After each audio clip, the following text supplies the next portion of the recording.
안녕하십니까? SW 고성장 클럽 사업의 전담기관인 정보통신산업진흥원에서 인사드립니다. 본 사업을 통해 만나 뵐 수 있게 되어 매우 기쁘게 생각합니다. 이번 설명회는 2025년 SW 고성장 클럽 사업에 참여하시게 되는 국내 우수 SW 기업 72개사를 대상으로 하고 있는데요. 정보통신산업진흥원에서는 본 사업의 구조와 내용, 의미에 대해 간략하게 안내드리겠습니다. 먼저 사업 구조에 대해 간략히 설명드리겠습니다.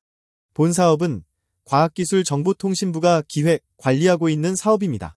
정보통신산업진흥원은 사업의 전담기관으로서 사업을 전반적으로 운영하는 역할을 담당하고 있습니다. 지원기업 여러분들께서 연중 직접적으로 소통하시게 될 수행기관은 총 3개 기관인데요. 한국소프트웨어 산업협회와 한국생산성본부, 그리고 한국정보통신진흥협회입니다. 기업별 지원 트랙과 연차에 따라 수행기관이 상이하니 참고하여 주시기 바랍니다. 다음으로는 추진되는 사업 내용에 대해 살펴보겠습니다. 기본적으로 기업 여러분들께서는 주요 4개 분야에 대한 성장자금을 지원받게 됩니다. 이를 통해 예비 고성장 기업은 성장 궤도에 진입하고 고성장 기업은 성장 모멘텀을 유지할 수 있기를 기대하고 있습니다. 또한 글로벌 성장 지원 프로그램에 참여하시게 됩니다. 글로벌 성장 지원 프로그램은 멘토링과 성장 인센티브, 네트워킹 및 투자 라운드 프로그램으로 구성되어 있는데요. 기업이 성장하고 해외에 진출하는데 발생할 수 있는 애로사항을 해결하는 데 목적이 있습니다. 정보통신산업진흥원은 올 한해도 참여하신 모든 기업이 희망하는 성과가 잘 이루어질 수 있도록 최선을 다해 지원하겠습니다. 계속해서 이어질 수행기관과 담당 회계법인의 세부 가이드에도 귀 기울여 주시기 부탁드립니다. 감사합니다. 안녕하십니까? 2025년 소프트웨어 고성장 클럽 사업 1차년도 고성장 기업 운영을 담당하고 있는 한국소프트웨어 산업협회입니다. 지금부터 협약 체결 등 금년도 과업 수행을 위한 온라인 사업 설명을 시작하도록 하겠습니다. 설명의 순서는 다음과 같습니다. 첫 번째, 사업 추진 일정. 두 번째, 수행 계획서 작성 가이드. 세 번째, 시스템을 통한 협약 체결 절차 안내입니다. 첫 번째, 사업 추진 일정 안내입니다. 2025년 사업 추진 일정에 대해 말씀드리겠습니다. SW 고성장 클럽 사업 공고 및 접수는 2025년 1월 17일부터 2월 17일까지였으며 1차년도 기업 선정은 서류평가와 발표평가로 나누어 진행되었습니다. 서류평가는 3월 첫째 주에 진행되었고 발표평가는 3월 셋째 주에 진행되었습니다. 협약 체결 이후 착수보고회는 5월 중에 개최 예정이며 지원기업의 수행 내용 점검을 위한 현장 점검과 중간평가는 8월 중에 실시될 예정입니다. 착수보고회 이후부터 협약기업의 글로벌 성장 멘토링, 네트워킹 등 지원 프로그램은 11월까지 진행되며 결과보고서 제출은 11월로 예정되어 있습니다. 단, 협약기업의 자율과제 이행기간은 2차년도 기업은 25년 1월부터 11월까지, 1차년도 기업은 25년 3월부터 11월까지이오니 참고 부탁드립니다. 다음으로 협약 체결 일정에 대해 말씀드리겠습니다. 1차년도 기업들은 4월 18일까지 제출한 협약 서류에 대해 검토 및 보완 요청을 할 예정이며 이후 4월 21일까지 운영기관과 지원기업 간의 협약 체결을 완료할 예정입니다. 본 사업과 관련된 규정은 장표에 제시된 규정들이니 참고 부탁드리겠습니다. 다음은 수행계획서 작성 가이드입니다. 첫 번째로 공통 안내 사항에 대해 말씀드리겠습니다. 목표 설정과 관련하여 보시는 것처럼 공통지표와 자율과제 작성 요령이 명시되어 있습니다. 이 부분을 숙지하여 수행계획서를 작성하여 주시기 바랍니다. 먼저 공통지표부터 살펴보겠습니다. 매출과 신규 고용 목표는 전년 대비 20% 상향하여 설정해 주셔야 하는데 공통지표 중 최소 1개 이상은 20% 이상 상향되어야 합니다. 공통지표 실적 인정기간은 올해 1월 1일부터 11월 30일까지입니다. 다음은 자율과제 설계에 대해 말씀드리겠습니다. 2차년도 지원기업은 작년 목표의 연속성을 유지하되 작년보다는 좀 더 본격적인 목표 수립을 권고드립니다. 자율과제 설계 중 중요한 점은 한번 설정된 지표는 변경이 불가하다는 것이 원칙임을 말씀드립니다. 반드시 이 점을 고려하시어 2025년도 목표 설정을 해주시기 바랍니다. 자율과제를 설정할 수 있는 영역은 4개 영역으로 제한됩니다. 마케팅, 인적, 기술, 글로벌 4개 영역에서 지표를 설정할 수 있으며 4개 영역별 최소 1개에서 최대 3개까지의 자율과제 설정이 가능합니다. 이렇게 설정된 지표의 달성 여부는 중간평가와 결과평가에 반영되기 때문에 좋은 평가를 받기 위해 전략적으로 세밀한 과제 설계와 지표 수립이 필요합니다. 참여 인력과 관련하여 많이 궁금해하시는 부분이 총괄 책임자와 실무 책임자를 동일인으로 설정 가능하냐는 부분인데요. 네, 가능합니다. 동일인으로 구성 시에는 총괄 책임자 참여율을 최소 60% 이상으로 설정하여야 한다는 점을 반드시 확인 부탁드립니다. 또한 총괄 책임자와 실무 책임자는 사업 수행 기간 동안 모두 참여해야 함을 숙지 부탁드립니다. 다음으로 지표 작성 시 유의사항을 안내드리겠습니다. 자율과제 목표 설정 시 산출물 유형과 목표값을 기재하여 주셔야 합니다. 목표값은 자율과제 수행을 통해 창출되는 결과에 대해 측정 가능한 수치와 설정 근거로 작성해 주셔야 하며 활동에 대한 결과물은 산출 또는 결과로 유형을 구분하여 작성 부탁드립니다. 자율과제 지표는 공통지표와 상호 배타적이어야만 하며 내용이 중복되어서는 안 됩니다. 예를 들어 글로벌 역량지표로 해외 매출액을 설정하는 경우 공통지표의 매출액과 중복되므로 자율과제 지표로 설정할 수 없음을 안내드립니다. 또한 결과물이 아닌 절차, 진행, 기반 마련, 확보, 노력 등 과정에 대한 지표는 설정할 수 없으며 해외 출장비, 클라우드 서버 임차, 동영상 및 홈페이지 제작 등 단순 비용 지출이나 구입도 자율과제 지표 설정에 불과합니다. 단, 자율지표 수행을 위한 활동 내역에는 작성 가능하니 참고하여 주시기 바랍니다. 자율지표 수행에 대한 수행과 비용 집행은 협약기간 내에만 가능하며 2차년도 기업은 1월 1일부터 1차년도 기업은 3월 1일부터이오니 수행계획서 작성하실 때 꼭 유념하여 주시기 바랍니다.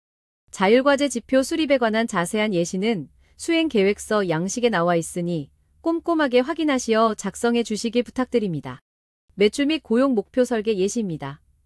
매출의 경우 2024년 재무제표 기준 국내 매출과 해외 매출의 총 합계액이 기준이 됩니다. 예를 들어 2024년 매출 실적이 1억 5천만 원이었을 때 2025년도 매출액 목표는 20% 상향된, 즉 전년도 실적의 120% 금액인 1억 8천만 원 이상으로 설정하셔야 합니다. 고용 목표의 경우 24년 국세청 발급 원천 징수 이행 상황 신고서 귀속 연월 12월 분상 인원을 기준으로 20% 이상 목표치를 설정하시면 됩니다. 만약 24년도 상시 근로자 수 실적이 10명이었다면 25년도 신규 일자리 창출 목표는 10명의 20%인 2명 이상을 목표 인원으로 설정하셔야 하며 인력 채용은 소수점이 있을 수 없어 소수점의 경우에는 올림하여 계산해 주셔야 합니다. 앞에서도 말씀드린 대로 지표는 협약 이후 변경이 불가함의 원칙임을 다시 한번 말씀드리며 설정 시에 신중히 작성해 주실 것을 부탁드립니다. 자율과제 지표 및 활동 내역 설정에 대해 말씀드리겠습니다. 자율과제 지표는 앞서 말씀드렸듯이 마케팅, 인적, 기술, 글로벌 4개 영역에서 최소 1개 이상의 지표 설정을 해야 하며 최대 3개까지 지표 설정을 하실 수 있습니다. 자율지표는 활동 내역을 통해 도출될 수 있는 정량적 목표치이며 활동 내역은 자율지표를 달성하기 위한 활동들에 대해 기술해 주시면 됩니다. 사업비 작성에 대해 말씀드리겠습니다. 모든 비세목은 정부 지원금 단독 또는 지원금 플러스 민간 부담금으로 구성해야 합니다. 민간 부담금 단독으로만 구성하실 수 없는 점 양지 부탁드립니다. 민간 부담금은 현금과 현물로 편성을 해야 하며 인건비는 현물 편성 시 1명의 참여 인력에 대해 현금과 현물을 동시에 편성하지 않도록 주의해야 합니다. 또한 민간 부담금은 사업비의 25% 이상으로 편성해야 하고 민간 부담금의 10% 이상은 현금으로 편성해야 합니다. 예를 들어 중소기업에 해당되는 예비고 성장 기업의 경우 총 사업비 1억 원은 7,500만 원의 정부 지원금과 2,500만 원의 민간 부담금으로 구성이 되며 민간 부담금 2,500만 원 중 현금은 250만 원 이상으로 구성이 되어야 합니다. 인건비는 총 사업비의 최대 60%까지 책정이 가능하며 책정된 인건비의 50% 이상은 신규 인력의 인건비로 사용해야 합니다. 사업 종료 후 신규 인력의 인건비가 전체 인건비 사용분의 50% 미만일 경우 초과 분만큼은 정산 시 불인정됨을 참고해 주시기 바랍니다. 정부 지원금은 총 3차에 나누어 지급될 예정이오니 사업 수행 일정에 참고해 주시기 바라며 예산 사용 시 유의사항은 반드시 사업 수행 계획서에 참여 인력으로 등록된 인원을 대상으로 한 경비만 지출이 가능하고 그 외 인력에 대한 비용 지출은 불인정됩니다. 또한 사업 수행 계획서에 명시되지 않은 예산의 지출도 불인정되며 사업비 유용에 해당할 수 있습니다. 위탁 정산 수수료도 예산으로 편성을 해야 하는데 고성장 기업과 예비 고성장 기업이 위탁 정산 수수료 금액이 상이하므로 본문 내용을 참고하시어 해당 금액으로 편성해 주시기 바랍니다. 인건비 부분에 대해 참여 인력에 실지급되는 인건비 내에서 월 급여를 조정하여 참여율과 기간을 곱하여 수행 계획서상의 인건비 합계액이 맞도록 수행 계획서를 작성해 주시기 바랍니다. 참여 인력의 실지 금액을 초과하는 금액으로 월 급여를 산정한 경우에는 초과분에 대해 예산 집행이 불인정되며 예시에 나와 있는 표를 보시면 참여기간 A 곱하기 참여율 B 곱하기 월급여 시가 합계 금액이 되도록 수행계획서 작성을 해주시기 바랍니다. 간혹 실지급되는 인건비를 월급여로 넣으면 예산을 초과하신다는 분들이 계신데 월급여는 지급금액보다 낮게 조정하시어 예상금액에 맞추시면 되겠습니다. 협약 시 제출 서류는 다음과 같습니다. 협약 안내 메일에 관련 서류 안내가 잘 정리되어 있으니 확인하셔서 서류가 누락되지 않도록 유의 부탁드립니다. 또한 몇 가지 유의사항을 말씀드리겠습니다. 사업 수행 계획서 및 참여 인력의 확인서의 기업 대표 날인 여부를 꼭 점검하시어 제출해 주시기 바라며 보안 서약서에는 사업 참여 인력 모두의 서명이 필요함을 유의하여 주시기 바랍니다. 지금부터 소프트웨어 고성장 클럽 페이지를 통한 협약 체결 절차에 대해 각 화면을 통해 설명드리도록 하겠습니다. 먼저 협약 기업 관리 시스템의 로그인 방법을 안내해 드리겠습니다. 인터넷 주소창에 swgo.kr을 입력하여 소프트웨어 고성장 클럽 홈페이지에 접속하신 다음 왼쪽 상단에 있는 협약 기업 관리 시스템 버튼을 클릭합니다. 중앙에 보이는 로그인 창이 접수 시 등록했던 아이디와 비밀번호를 입력해 주시면 됩니다. 메인 화면 상단에는 진행 중인 협약 정보를 확인하실 수 있습니다. 메인 화면 하단에는 협약 기업 관리 시스템의 필수 입력 항목이 나타납니다. 항목을 입력해야만 협약 체결이 가능하오니 모두 입력 부탁드리겠습니다. 입력이 완료되면 바로 가기 버튼은 비노출 상태로 변경됩니다. 저 왼편에 있는 메뉴 구성 화면에서 기업 정보 관리를 클릭합니다. 그리고 중앙 상단에 있는 사업 목표를 입력합니다. 매출 목표와 신규 채용 목표는 사업 수행 계획서에 작성하셨던 값을 변경 없이 작성해 주시기 바랍니다. 입력 완료 후에는 오른쪽 상단에 있는 사업 목표 저장하기를 클릭하여 저장해 주시기 바랍니다. 중앙 오른편에 있는 협약 관리 시스템 로그인 비밀번호 변경 버튼을 통해 접수 시에 설정했던 비밀번호를 변경하실 수 있습니다. 다음은 중앙 하단에 있는 기업 속의 등록 사항을 살펴보겠습니다. 기업 로고, 업종 주력 제품 소재지, 홈페이지 등 화면에 나타나 있는 정보를 모두 입력해 주시기 바랍니다. 모든 항목이 입력되었다면 스크롤을 내려 오른쪽 하단에 있는 등록 및 수정하기 버튼을 클릭합니다. 기업 정보 관리 왼편에 있는 메뉴 구성 화면에서 협약 정보 관리를 클릭합니다. 그리고 화면 중앙 하단에 보시면 기업명, 대표자 성명, 법인 등록번호, 전화번호, 팩스, 주소 등을 입력하는欄이 있습니다. 이 부분은 접수 시에 입력했던 정보가 연동됨으로 변경된 부분이 있는 경우에만 수정하여 작성해 주시기 바랍니다. 다음 화면부터 2차 년도와 1차 년도의 화면 구성이 조금 다릅니다. 그럼 2차 년도 먼저 설명드리도록 하겠습니다. 2차 년도의 경우 기업 구분 상장 여부 연구개발 조직 기술 분야면 산업 분야를 새로 선택하거나 수정하여 주시면 되겠습니다. 중앙 하단의 기업 현황은 2차 년도가 금년도에 새로 작성하셔야 되는 부분입니다. 이 부분은 사업 수행 계획서와 동일하게 작성되어야 하며 작성 기준은 왼편에 있는 남색 박스에서 확인하여 참조해 주시기 바랍니다. 그럼 기준을 설명드리겠습니다. 첫 번째, 종사자 수입니다. 종사자 수는 원천징수 이행상황 신고서의 귀속연월 12월분을 발급하신 다음 근로소득 간회세액이 오른편에 있는 인원을 입력해 주시면 됩니다. 두 번째, 매출액입니다. 매출액은 표준 재무제표에 총매출액을 입력합니다. 2024년 결산의 경우에는 추정 재무제표에 있는 총 매출액 값으로 대체 부탁드립니다. 결산이 완료된 후에 협약 변경을 통해 표준 재무제표 값으로 수정 부탁드리겠습니다. 세 번째로 수출액 부분입니다. 수출액 환율 기준은 2022년도 1267.3원, 2023년도 1289.4원, 2024년도 1470원입니다.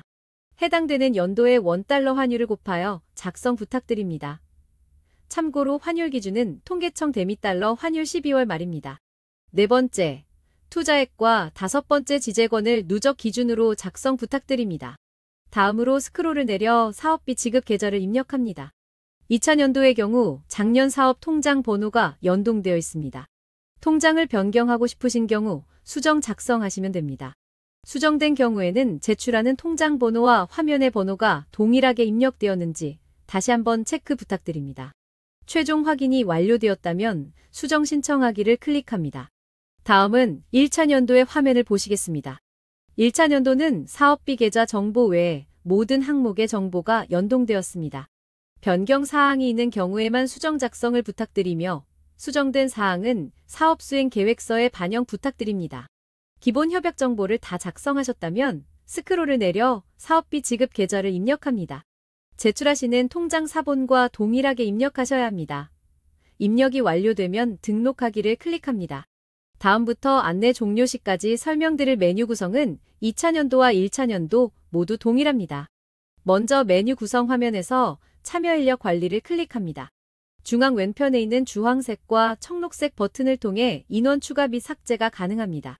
인원 등록을 누르면 참여 인력 정보를 입력할 수 있는 창으로 이동합니다. 참여 인력에 대한 정보를 입력한 후 등록 버튼을 클릭합니다. 등록된 인원들은 하단 목록에 나타나게 되며 성명을 클릭하면 수정도 가능합니다. 다음은 자율지표 관리입니다. 메뉴 구성 화면에서 자율지표 관리를 클릭합니다. 자율지표 목표의 개수만큼 숫자를 입력하시면 하단에 입력칸이 활성화됩니다. 사업 수행 계획서와 동일하게 작성하셔야 하며 스크롤을 내려 모든 지표의 입력을 완료한 뒤 저장하기를 클릭합니다. 다음은 사업비 관리입니다.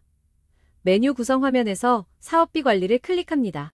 먼저 인건비를 클릭하여 참여 인력에 대한 세부 예산을 작성하고 등록을 클릭합니다.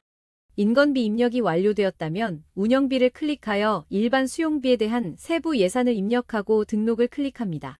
인건비와 일반 수용비 모두 입력이 완료되었다면 그 외에 해당하는 운영비 항목을 작성하신 뒤 하단에 있는 사업비 등록을 클릭합니다.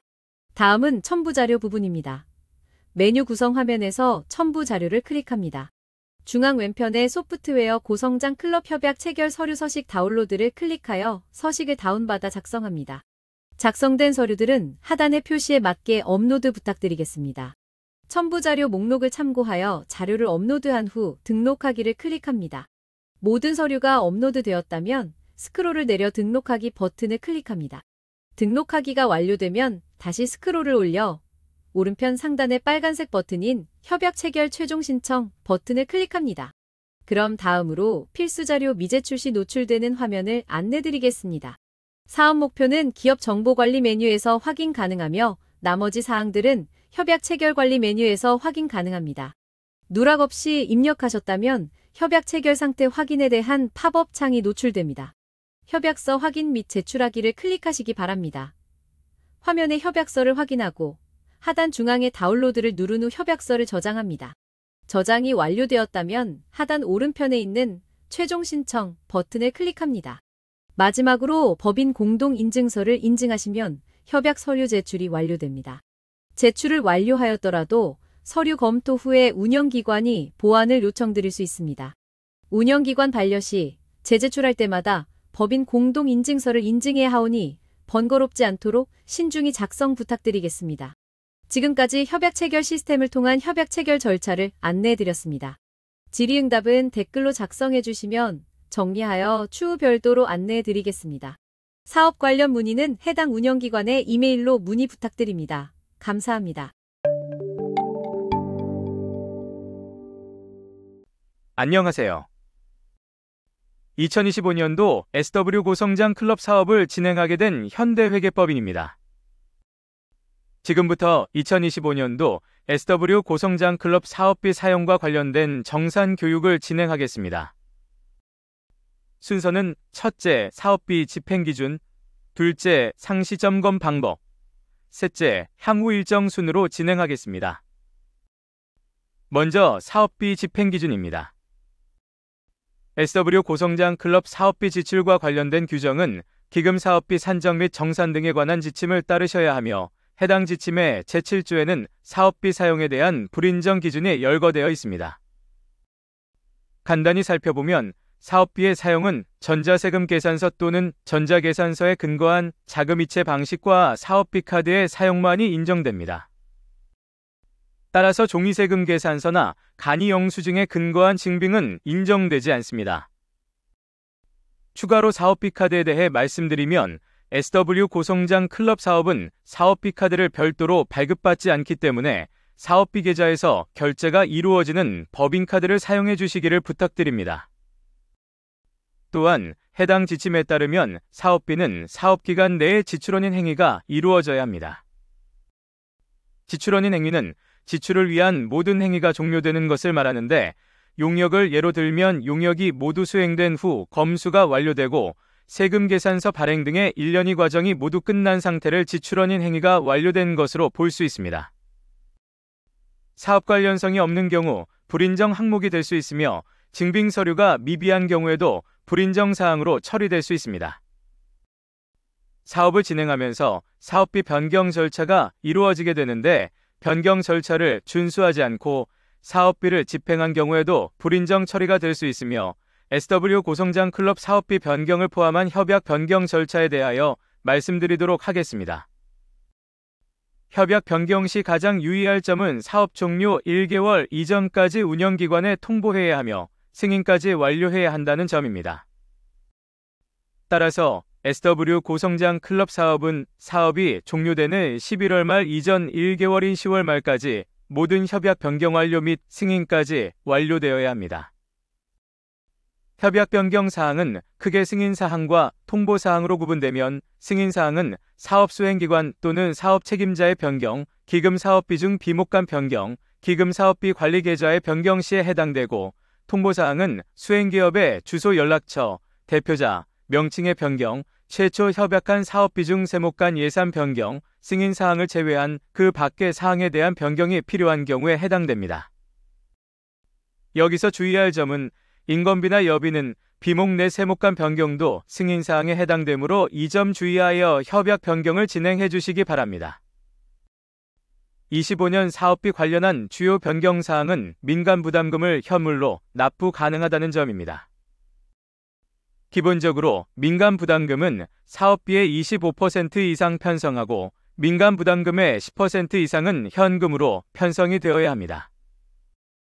예를 들어 예비 고성장 지원기업의 경우 총 사업비 1억 원은 7,500만 원의 정부 지원금과 2,500만 원의 민간 부담금으로 구성되며 민간 부담금 2,500만 원 중 현금은 250만 원 이상으로 구성이 되어야 합니다. 현물은 수행기업이 보유한 것으로 수행기업이 물건으로 부담하는 경비를 현금 가치로 환산한 금액으로 SW 고성장 클럽 사업의 경우 인건비로만 현물 편성이 가능합니다. 현물의 증빙은 현금의 기본적인 증빙과 동일하며 해당 증빙이 반드시 구비되어야 합니다. 가끔 현물은 회사에서 집행하는 금액이므로 현물을 충분히 집행하지 않으시는 경우가 발생하는데 현물도 사업비에 해당되기 때문에 집행이 부족한 경우에는 반납 대상에 해당되오니 이 점 유의하시기 바랍니다. 사업비 사용과 관련하여 주의하셔야 할 점은 사업비 부정집행은 공공재정환수법에 따라 제재부과금이 부과되고 형사처벌이 될 수 있다는 것입니다.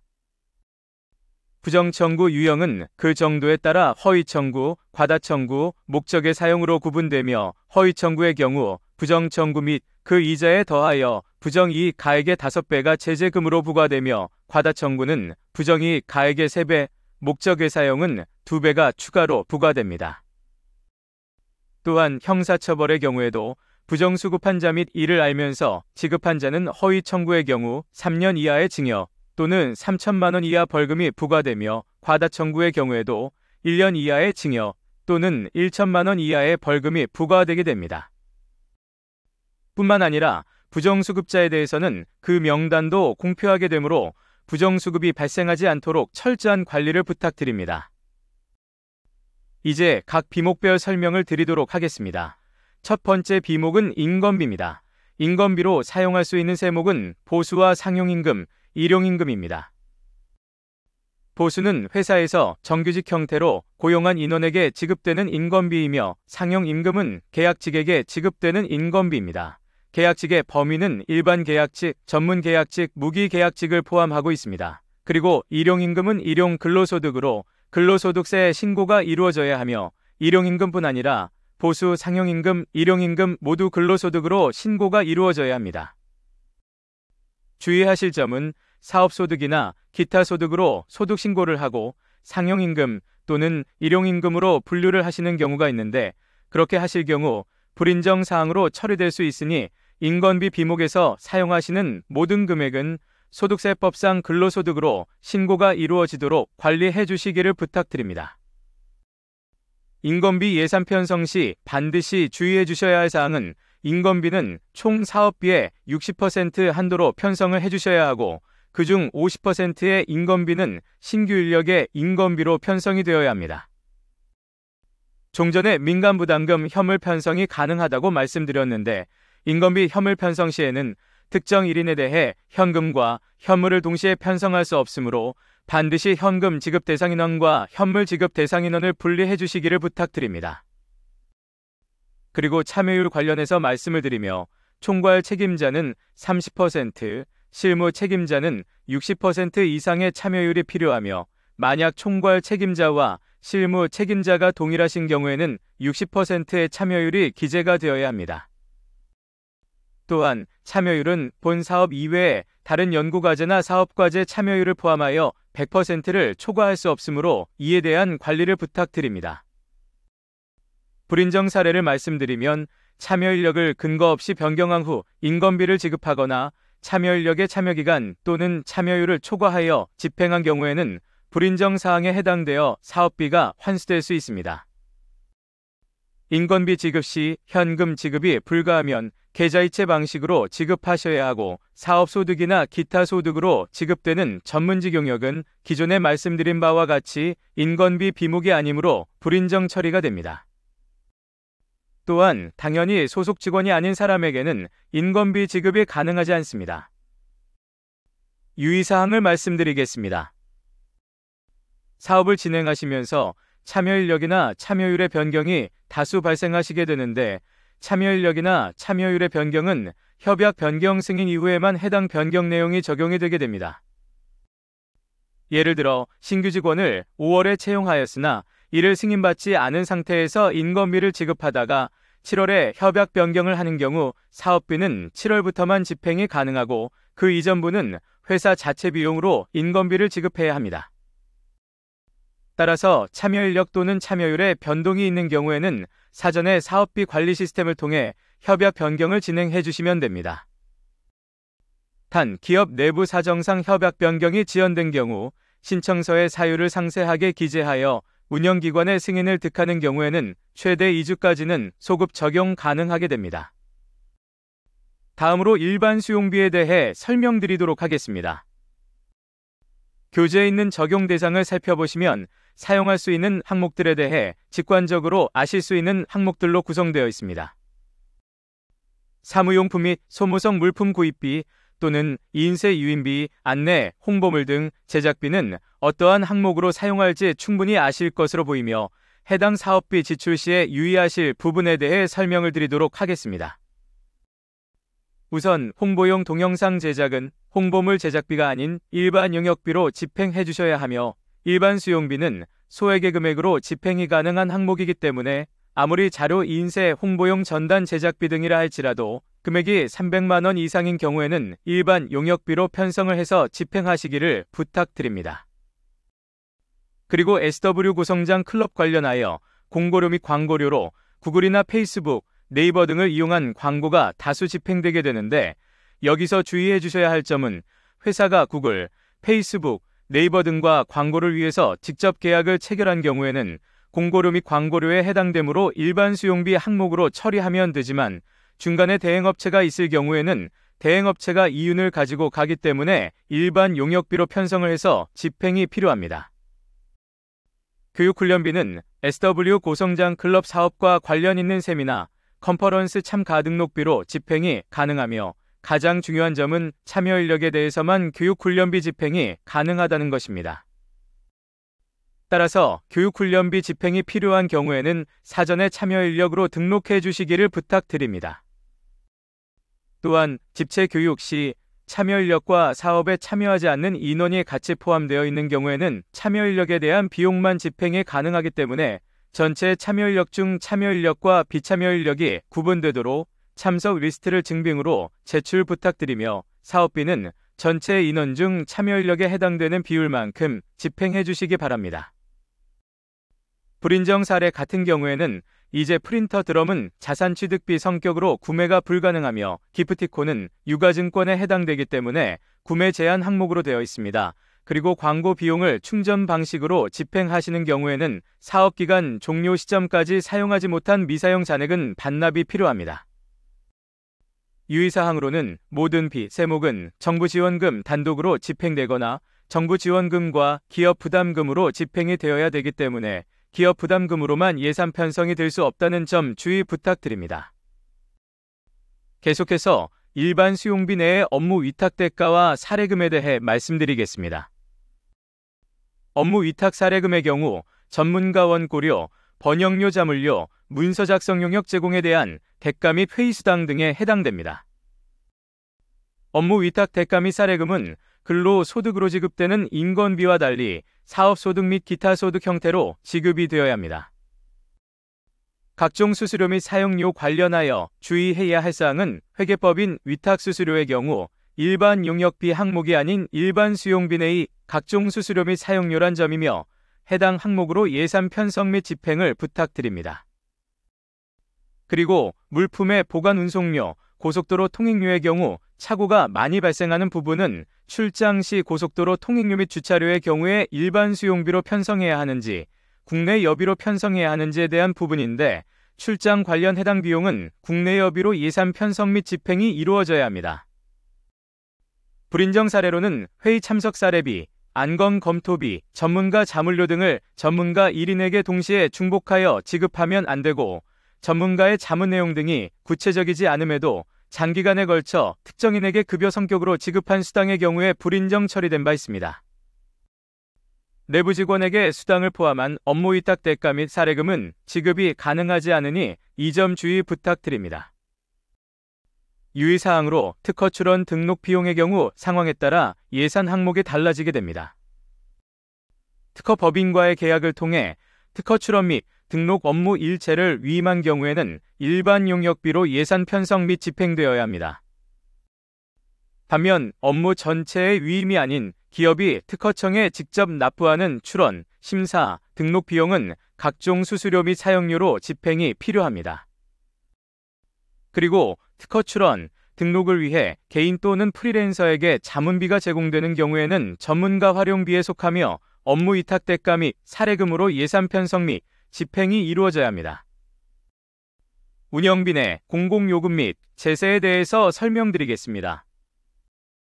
공공요금 및 제세에는 회선 사용료, 운송요금, 서비스 이용료 등 공공요금이 해당되며 해당 항목에는 우편요금, 전화요금이 포함되게 되어 있습니다.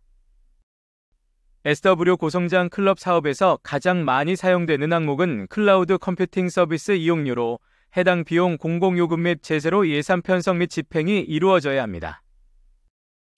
그리고 법령 및 계약에 의해 부담하는 각종 부담금 등 제세에서 가장 많이 사용되는 항목은 보험료입니다.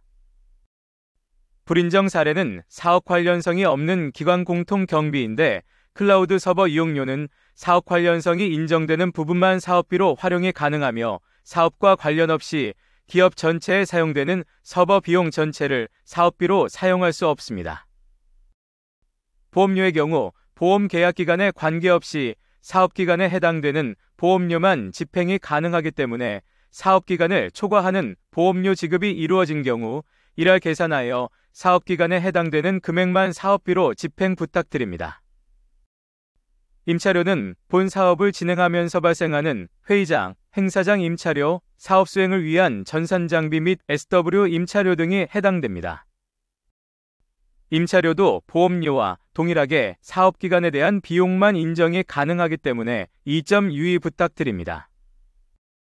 임차료 관련 전시회 참석 비용에 대한 유의점을 설명드리도록 하겠습니다. 전시회를 하게 되면 일반적으로 부스 임차료, 전시 등록비 등이 발생하며 부스 설치 시 용역업체를 활용하여 용역비가 발생하게 됩니다. 이때 전시회 부스 임차료는 임차료 항목으로 집행이 이루어져야 하며 전시회 등록비는 수수료 및 사용료로 부스 설치비는 일반 용역비 항목으로 집행이 이루어져야 합니다. 즉, 부수 비용은 전체 비용을 하나의 비목으로 설정하는 것이 아니라 사용되는 비용을 구분하여 적절한 항목으로 구분하여 비용을 집행하셔야 합니다. 불인정 사례를 보면 사무실 임차료, 공공요금 임차료와 같이 기관 공통경비는 통상적으로 사업 관련성이 있다고 볼 수 없기 때문에 사업비로 집행이 될 수 없으며 사업과 직접 관련성이 있는 임차료만 사업비로 집행하도록 주의해 주시기 바랍니다. 또한 회사 자체적으로 보유한 장비, 시설, 공간 등에 대하여 사업비로 임차료를 지급하는 것은 적절하지 않으며 동일한 의미에서 자체적으로 보유한 특허권에 대한 기술료도 지급될 수 없습니다. 운영비 중 일반 용역비 항목입니다. 일반 용역비는 기본적으로 저희가 알고 있는 용역으로 이해하시면 되며 민간 위탁사업비, 정책연구비, 일반 연구비, 관리용역비에 해당하지 아니하는 모든 용역이 해당됩니다. SW 고성장 사업은 사업기간이 짧은 특성이 있기 때문에 일반 용역비 관련 주의하여야 할 사항은 사업기간 내 용역이 완료되고 검수까지 이루어져야 한다는 점을 강조드립니다. 일반 용역비 사용 시 공급대가 기준 2,200만 원 초과 시 수의계약이 아닌 누리장터를 통한 경제 입찰로 용역업체를 선정하여야 하며 거래 상대방이 소기업, 여성기업, 사회적 기업 및 장애인 기업에 해당될 경우 경제 입찰 기준 금액은 공급대가 기준 1억 1천만 원으로 적용하시면 됩니다. 거래 상대방이 소기업 등에 해당되는지 여부는 반드시 해당 기업에 해당된다는 확인서를 증거하여 증빙으로 제출 부탁드립니다. 경쟁 입찰은 수행기업의 홈페이지 공고로는 효력을 인정받지 못하며 반드시 누리장터를 이용하여 진행해야 된다는 점을 말씀드립니다. 불인정 사례를 보면 앞에서 말씀드린 바와 같이 경쟁 입찰 대상 용역임에도 불구하고 수의계약으로 계약을 체결하면 불인정 사항에 해당되며 사업수행계획서에 구체적으로 명시하지 않은 용역 경비도 불인정 항목입니다. 사업을 진행하시면서 인력을 충원하기 위해서 사람인이나 인크루트 등 채용 사이트 사용료를 집행하시는 경우가 있는데 해당 비용은 사업 관련성이 직접적으로 있다고 보지 않기 때문에 채용 공고비는 집행이 가능하지 않습니다. 일반 용역비를 사용하기 위해서는 거래 상대방이 사업자 등록번호를 가지고 있는 법인 사업자이거나 개인 사업자에 해당되어야 합니다. 사업소득이나 기타 소득으로 개인에게 지급되는 전문가 이용료 항목을 일반 용역비로 사용하시는 경우가 있는데 사업소득 또는 기타 소득 형태로 개인에게 지급되는 비용은 업무 위탁 대가 및 사례금에 해당되므로 일반 용역비로 편성할 수 없습니다. 사업자 등록 번호가 다른 동일한 법인의 사업장 간의 사업비를 집행한 경우 또는 발행 주식 총수나 출자 총액의 30% 이상을 출자한 기관의 사업비를 집행하거나 수행기업의 임직원이 임원인 기관의 사업비를 집행한 경우 등 인정 물적 구분이 명확하지 않은 기관 간 사업비 집행을 한 경우는 특수관계자 거래에 해당되기 때문에 해당 비용 집행은 불인정으로 처리됩니다. 국내 여비에 대해 말씀드리겠습니다. 여비 관련해서 적용 기준은 우선적으로 회사 내부 여비 규정을 사용하시면 되며 회사 내부 여비 규정이 미비한 경우에는 공무원 여비 규정을 적용하게 됩니다. 여비 관련 많이 발생하는 불인정 항목은 중복 지급 문제입니다. 예를 들어 출장을 가서 식비를 지급받았는데 업무 추진비로 식사대를 다시 지급하는 경우에 중복 지급에 해당되어 해당 식비가 불인정되게 됩니다. 또한 특급 매식비를 출장 시 지급받으면서 동시에 식대를 지급받는 것도 가능하지 않습니다. 따라서 여비 관련 비용이 중복적으로 발생하지 않게 관리 부탁드립니다. 추가로 여비는 참여 인력에 대해서만 지급이 가능하기 때문에 사업비로 여비를 집행하는 인원은 반드시 참여 인력으로 등록 부탁드립니다. 불인정 사례를 보시면 여비 규정이 실비 지급인데 관련 증빙 자료가 없는 경우 불인정 사항에 해당됩니다. 또한 앞에서 말씀드린 바와 같이 업무 추진비 등에서 식비를 집행하였음에도 불구하고 여비로 식대를 수령하는 것은 가능하지 않습니다. 사업 관련성이 없는 출장을 가는 경우 사업비로 여비 집행이 불가하며 여비 규정은 정액 지급에 해당되는데 그 이외의 실비를 집행한 경우 여비 규정 위반에 해당되어 해당 실비 비용은 불인정 처리됩니다. 부계여비에 대해 말씀드리겠습니다. 여비 규정 적용 시 자체 여비 규정을 적용하고 여비 규정이 없는 경우 공무원 여비 규정을 적용한다는 점이나 참여 인력에 대해서만 여비를 지급할 수 있다는 내용은 국내 여비와 동일합니다. 불인정 사례를 보면 국외여비는 외화로 지급될 수 있기 때문에 환율은 지급일 기준 외화 매매 기준율을 적용해야 하며 그렇지 않은 경우 매매 기준율과 적용 환율의 차이만큼 불인정 처리됩니다. 사전에 계획 변경 없이 해외 출장 기간을 초과하여 국외여비를 사용하거나 당초 계획된 체제 지역 외의 지역에서 국외여비를 사용한 경우 불인정 처리되며 출장 후에는 국외 출장 결과 보고서가 작성되어야 합니다. 또한 수행기업이 적용하고 있는 국외여비 규정이 있으나 사업비로 국외여비를 보다 많이 사용하기 위해 별도의 여비 규정을 제정하여 사업비를 과다하게 사용하게 되면 불인정 처리가 되게 됩니다.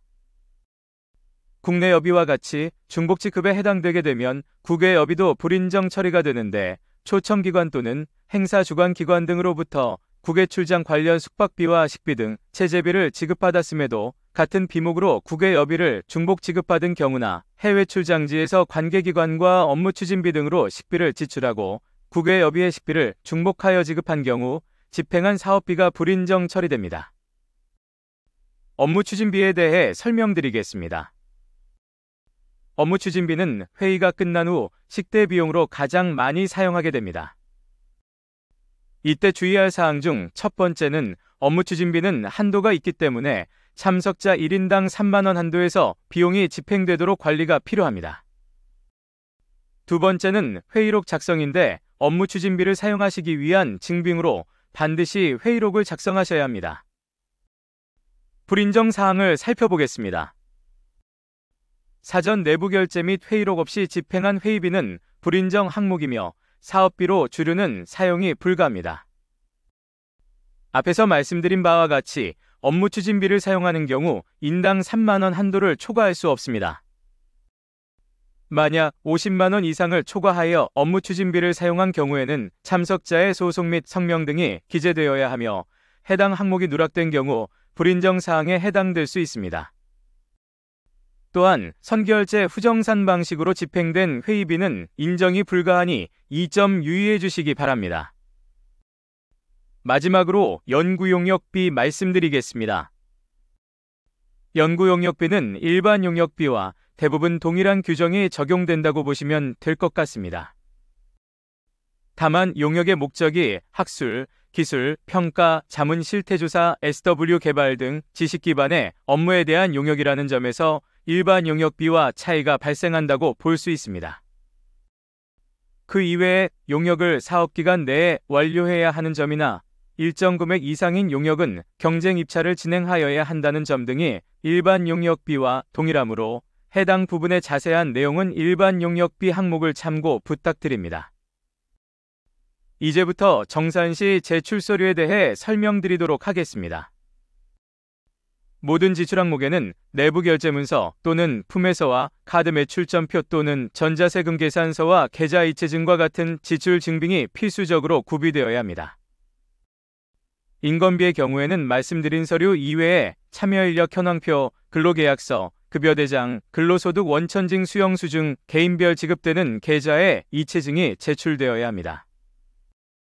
운영비 중 일반 운영비는 거래명세서, 개인에게 지급되는 업무 위탁 대가 및 사례금의 경우는 전문가의 연락처, 용역 제공 내역, 지급 방법, 서명 등이 포함된 전문가 활용 내역서가 증빙으로 제출되어야 합니다. 공공요금 및 제세는 거래명세서와 납입고지서가 증빙으로 제출되어야 하며 임차료는 거래명세서, 임대차 계약서, 일반 용역비와 연구 용역비는 거래명세서, 계약서, 용역 결과보고서가 제출되어야 합니다.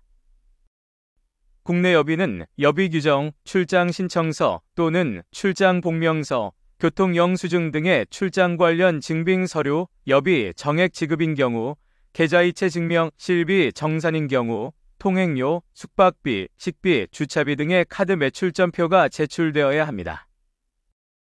국외여비는 여비 규정과 출장 목적, 기간, 장소, 출장자 여비 등이 포함된 출장 계획서 및 출장 결과 보고서와 함께 여권 4번과 같이 출입 9일이 확인 가능한 서류가 증빙으로 제출되어야 합니다. 업무 추진비 증빙으로는 회의 목적, 회의 시, 장소, 참석자, 회의 내용 등이 포함된 회의록이 제출되어야 합니다. SW 고성장 클럽 사업 정산은 상시 점검을 통해 이루어집니다. 매월 집행이 완료되면 회계법인은 집행 내역에 대한 검토를 진행하고 각 수행기업별로 보완사항에 대한 안내 메일을 송부드립니다. 그 후 수행기업 담당자분들께서는 보완 내역을 확인하시어 차월 성과 입력 시까지 보완사항을 사업비 관리 시스템에 반영해 주시면 됩니다. 사업비는 각 집행 내역별로 거래처에 직접 이체하셔야 하며 전체 금액을 회사에 별도 계좌나 타계좌로 이체하는 것은 엄격하게 금지됩니다. 따라서 매월 통장 거래 내역을 진구하여 이 부분에 대한 검토가 이루어질 예정이오니 회계법인에서 요청 시 매월 통장 내역을 제출해 주시면 감사하겠습니다. 향후 정산 일정에 대해 말씀드리겠습니다. 정산 일정의 경우 매월 상시 점검이 이루어지며 6월부터 8월 사이에 운영기관과 회계법인 담당자들은 수행기업을 방문하여 현장 점검이 이루어지게 됩니다. 중간 점검은 9월부터 10월 사이에 수행되게 되며 해당 시점까지 집행된 내역에 대한 모든 증빙이 사업비 관리 시스템에 보완되도록 업무가 진행됩니다. 최종적으로 사업기간이 11월 말에 종료되면 12월과 2026년 1월 사이에 최종 사업비 집행 내역에 대한 최종 정산이 이루어지게 됩니다.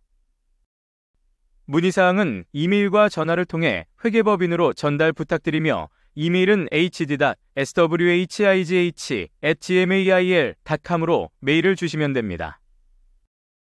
유선 전화는 각 운영기관별로 구분해 두었으며 각 운영기관 담당자에게 해당 번호로 연락 부탁드립니다. 감사합니다.